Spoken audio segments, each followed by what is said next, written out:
Spoken here with your host, the Maestro Eddie C. McLeod. That's me, y'all.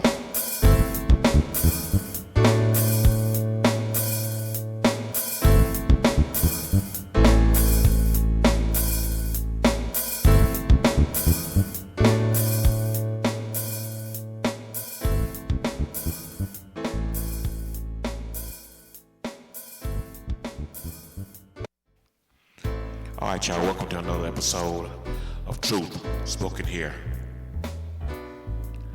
Now, before I get started today, I want to tell you a little bit about me. I'm a man of, I'll be 60 years old this year, and I grew up in South Carolina, been here all my life. I haven't done a lot of traveling, but I read books. I try to stay with, try to keep up on current events, things of that nature. And I think I'm pretty, I guess the term that is being used now, I think I'm woke. So, so I definitely have my opinion on things, and like one of the things I said I was not going to do on here on this podcast, or I didn't say I wouldn't do, but I said that I would try to stay away from is politics, unless I had a burning desire. And this week I do want to talk about something that I saw that has concerned me greatly. I want to talk about the two senators, not senators, they were House of Representative members from Tennessee that were expelled this week because they dared to protest the gun laws in Tennessee, or the lack of action after the school shooting recently.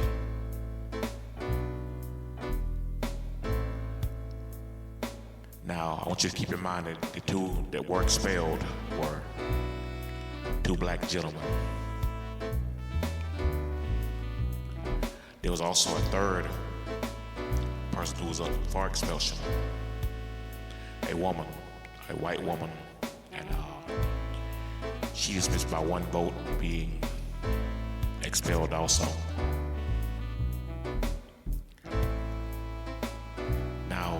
Now, I'm not one of these people that looks for racism behind every door, No, I'm not one of these people that wants to blame other people for the problems within the black community. But sometimes when you see stuff like we saw with this, you have to call a spade a spade. And this just keeps happening over and over again. It's like any time that people of color, particularly black people, voice any kind of dissension, it seems like we have to be, so to speak, put in our place. You look at what happened a few years ago with Colin Kaepernick and his protests of police brutality, him taking a knee, and how that was made. You had a United States president that, publicly called the other players, Colin Kaepernick and people like him who are doing this, or the players who are doing this, call them sons of bitches, you know, basically. It's an insult not only to them, but also to their moms. But you know,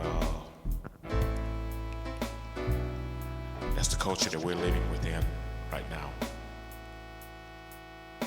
It just seems like, you know, every time that we voice any kind of dissension, you know, like we're looked at as unpatriotic or whatever. I don't think because we voice dissension means that we're any less patriotic or love America any less than everybody else, you know.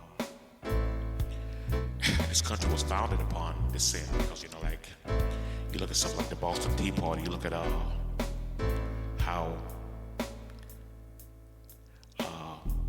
during the colonial period there was protests against England taxing America with something called taxation without representation. We didn't want that to be the law of the land. So how is what we're doing any different? It is an outrage that no one's making any attempt to put any gun legislation forward. Now, I'm all for the Second Amendment.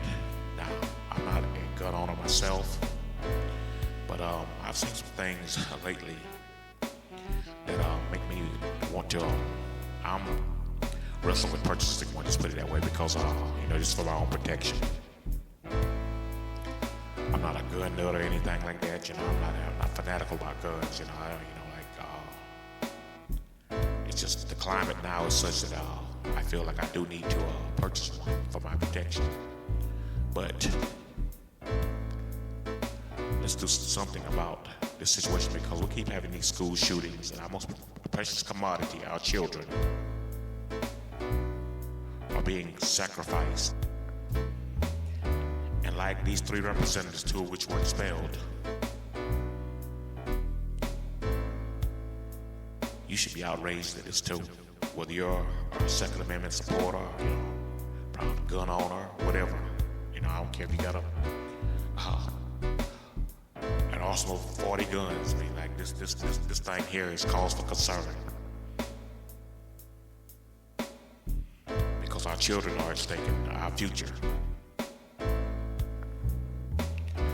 Now, you know, I've looked at the news, and they're saying that the 2 representatives who were expelled, they'll probably place them temporarily back in their seats or whatever, and they were saying they may hold a special election and allow them to run, you know. But like, you know, when you do stuff like this, it's not this is not democracy at work. Because when you expel elected leaders, it means that you don't respect the will of the people who elected those leaders.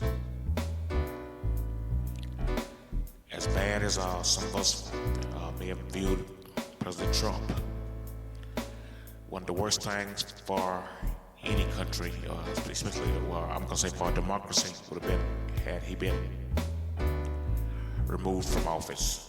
As far as, like, you know, from a standpoint of just like it looks bad to the rest of the world, and it also undermines the people that elected him, whether you voted for him or not. Now, no, I'm not a fan of too many politicians, really, of either party. And I'm definitely not a fan of the former president, Mr. Trump. But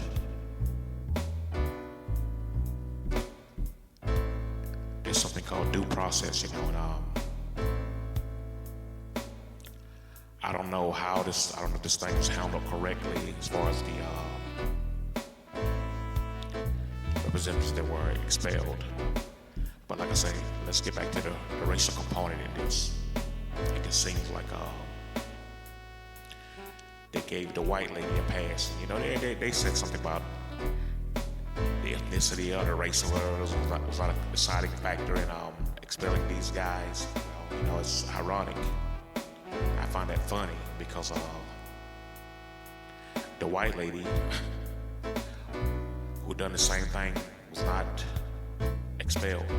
But in her defense, they said that she wasn't as loud and didn't cause much of a disruption as they did. You know, I think they grabbed the megaphone and they were more, I guess, high profile than her as far as what happened. You know, stuff. You know, I guess they may have a point as far as that. It seems like to me, you know, what they're trying to say is, we got to do something with these crazy niggas. That's what it sounds like. We can't have this. This is an outrage. I mean, I'm laughing, but this is really no joking matter. Because they were saying before this has only happened one time. I don't know what they're saying, one time in American politics, or maybe one time in the history of the Tennessee House of Representatives or whatever. But I think what you're going to see now, you're going to see more and more of this. So, you know, like, but at the same time, you got people like